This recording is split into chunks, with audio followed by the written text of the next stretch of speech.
Okay, Dr. Liu, do you have any patients that have a real anxiety and fear of going under anesthesia? So that's a great question. There are a handful of patients that definitely have pre-op anxiety and fear of going under before surgery. And I let all patients know that's a very normal feeling. And I want to reassure patients that, again, they're being placed under general anesthesia by a board-certified anesthesiologist like myself. So when patients come in on the day of surgery, I have a conversation with patients to let them know that general anesthesia is extremely safe. It's actually safer than getting into your car and driving home, but that I am there every single step of the way, before, during surgery, and after surgery when they go into recovery, to alleviate the anxiety that patients have right before surgery. I give most patients a medication just for them to relax so they feel a little bit better. And then I'm with them every single second of the surgery. So my job is to watch the patient every single second and take care of them, making them comfortable, asleep, and safe to undergo anesthesia.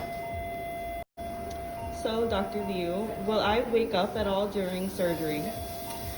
So that's a question I do get from patients. So I tell all patients that awareness, a patient waking up in the middle of surgery is highly, highly unlikely, because I have my monitors and my anesthesia machine and myself watching the patient during surgery so that awareness does not happen.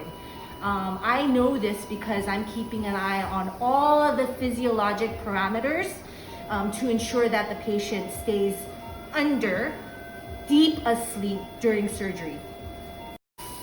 Will I wake up in the end of the surgery, and how will I feel after?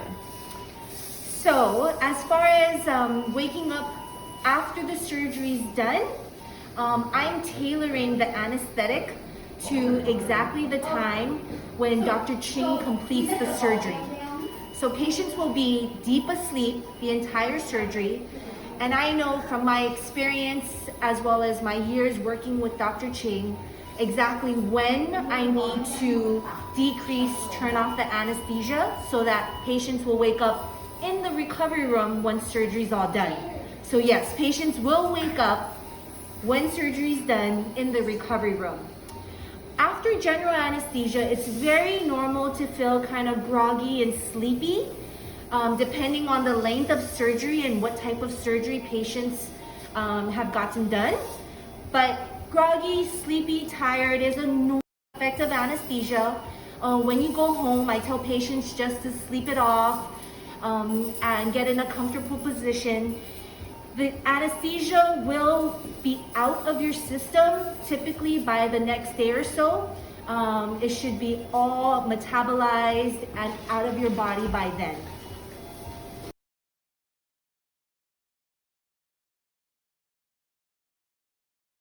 Okay, so the next question is, will I feel nauseous after anesthesia? That's a great question. So, nausea is a side effect of anesthesia gas. About 10% of patients will experience nausea or vomiting after surgery. That's why I prefer to give all patients antiemetics. What this is anti-nausea drugs during the surgery and before the patient wakes up, to minimize the incidence of post-op nausea and vomiting that's associated with anesthesia gas. So I try to take a proactive approach by giving the anti-nausea drugs early and have it in the patient's system before they wake up, to again minimize the incidence of post-op nausea and vomiting. Okay, Dr. Liu, so we have another question from one of our viewers.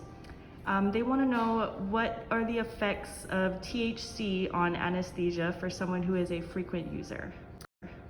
So it's very important that patients disclose that type of information. when I ask them before the surgery in their anesthesia screening what type of recreational drugs that they use, THC included, how often, how much, because these drugs do have reactions and can interact with the anesthesia and the medications given. It's been shown that patients who are chronic users for a variety of reasons, either due to insomnia, loss of appetite, anxiety, they do require more anesthesia. That's why it's important for me to know the usage of these drugs so that I can tailor the safest anesthesia plan for the patient. Again, my job is to come up with an anesthesia that is safe, effective, and really individualize it for each patient.